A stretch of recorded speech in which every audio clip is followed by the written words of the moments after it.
Assalamu alaikum for class beta. Today we are going to do the remaining half questions of unit number 9, separating mixture.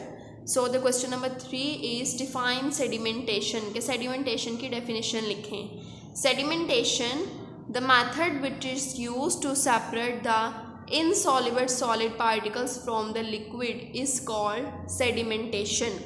कि एक ऐसा method जिसमें insoluble solid particles को हम लोगों ने सेपरेट करना हो लिक्विड से, उसके लिए हम लोग सेडिमेंटेशन का वर्ड यूज़ करते हैं, सेडिमेंटेशन का प्रोसेस यूज़ करते हैं। ठीक है, जैसे कि फिल्ट्रेशन का जो मेथड है आपने वो भी लास्ट टाइम पढ़ा था, उसका भी बिल्कुल यही रिक्वायरमेंट्स हैं कि इनसॉल्युबल सॉलिड्स होने चाहिए, और सेडिमेंटेशन एंड डिसेंटेशन में भी इनसॉल्युबल सॉलिड्स ही होने चाहिए। और सेडिमेंटेशन एंड डिसेंटेशन का प्रोसेस अगर आप लोग रिकॉल करें तो उसमें क्या था कि किसी भी ऐसे मिक्सचर को जिसमें सॉलिड प्रॉपर्ली डिज़ोल्व ना हो, उसे हम लोग अनडिस्टर्ब थोड़ी देर के लिए बीकर को साइड पर रख देते हैं। तो हैवियर पार्टिकल्स होते हैं, जब वो बॉटम में बैठ जाते हैं, उस सेटलिंग को हम लोग सेडिमेंटेशन कहते हैं। फिर हम क्या करते हैं कि हम बीकर को बड़े आराम से उठाकर टिल्ट कर दूसरे बीकर में पानी को पोर कर देते हैं, और जो सेटलिंग ऑफ पार्टिकल्स होती है वो भी डिस्टर्ब नहीं होती और वो पार्टिकल्स नीचे ही रहते हैं। ठीक है, इस प्रोसेस को हम कह देते हैं सेडिमेंटेशन एंड डिसेंटेशन। लेकिन जब आपसे सिर्फ सेडिमेंटेशन का पूछा जाए तो आपने बताना है कि सेटलिंग ऑफ पार्टिकल्स, कि जो सेटलिंग ऑफ पार्टिकल्स होते हैं सिर्फ उन्हें हम लोग सेडिमेंटेशन कहते हैं। And now the fourth question is define evaporation, के एवेपोरेशन को बयान करें, एवेपोरेशन क्या होती है। The method which is used to separate the soluble solids from the liquid by heating the solution is called evaporation.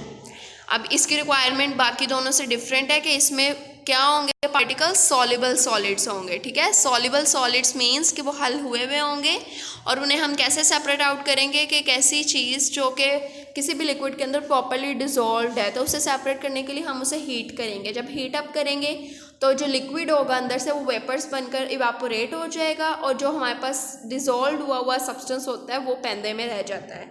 इसकी बेस्ट एग्जांपल है आपको कि अगर हमने पानी के अंदर सॉल्ट को डिज़ोल्व किया हुआ है, तो अगर हम पानी को बॉईल करें और बॉईल करते चले जाएँ कि उसका स्टीम बनना शुरू हो जाए, वेपर्स बन के वाटर वेपर्स उड़ना शुरू हो जाएँ, तो आपको बाकी में जो है वो नमक मिल जाएगा, सॉल्ट बाकी मिलेगा। ठीक है, इसके अलावा इवेपोरेशन का प्रोसेस हमारे इन्वायरमेंट में जो है वो सनलाइट में डे टाइम में होता रहता है, कि जितने भी जो ओशंस हैं, सीज़ हैं, उन सब से पानी इवेपोरेट होता रहता है। वो जब ऊपर स्काई में जाके फिर आपको वापस जो है वो रेन की फॉर्म में वापस अर्थ में मिलता है, और फिर उसी तरह से ये साइकिल चलता चला जाता है, जिसे हम वाटर साइकिल भी कहते हैं। And now the fifth question is, where do we use the magnetic method of separation? Where do we use the magnetic method of separation? Give an example from your daily life. कि हम लोग मकनातीसी अलहदा करने का जो तरीका है उसे कहाँ पर इस्तेमाल करते हैं अपनी रोज़मर्रा की ज़िंदगी में से आपने कोई मिसाल देनी है। So here the answer is, we use the magnetic method to separate the magnetic materials from the non-magnetic materials. कि हम लोग मकनातीसी अशिया को गैर मकनातीसी अशिया से अलग करने के लिए जो है वो इस मेथड को इस्तेमाल करते हैं। And example include electromagnets are used to sort the magnetic materials from the junk in the scrap yard. Scrap yard बेटा किसे कहते हैं, कबाड़ खाने को, कि जो बड़े बड़े कबाड़ खाने होते हैं जहाँ पर हर तरह की जगह फेंक दिया जाता है, तो फिर वहाँ पर जब उन्होंने लोहे की, स्टील की या कोई भी मैग्नेटिक मटेरियल से बनी हुई चीज़ को सेपरेट आउट करना हो बाकी नॉन मैग्नेटिक चीज़ों से, तो वो वहाँ पर बड़े सारे इलेक्ट्रोमैग्नेट का use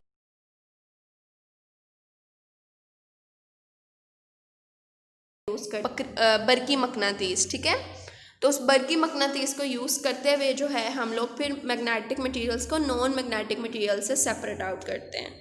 so this was all about the all question answers of unit number 9। बेटा आपने इन्हें नोट डाउन करना है, नोट डाउन से करना है। Here you can take the screenshot लेके आप नोट डाउन कर लें, और डेफिनेटली फिर आपने इन्हें लर्न भी करना है डायरी में। ओके, सो अल्लाह हाफिज़, टिल द नेक्स्ट लेक्चर।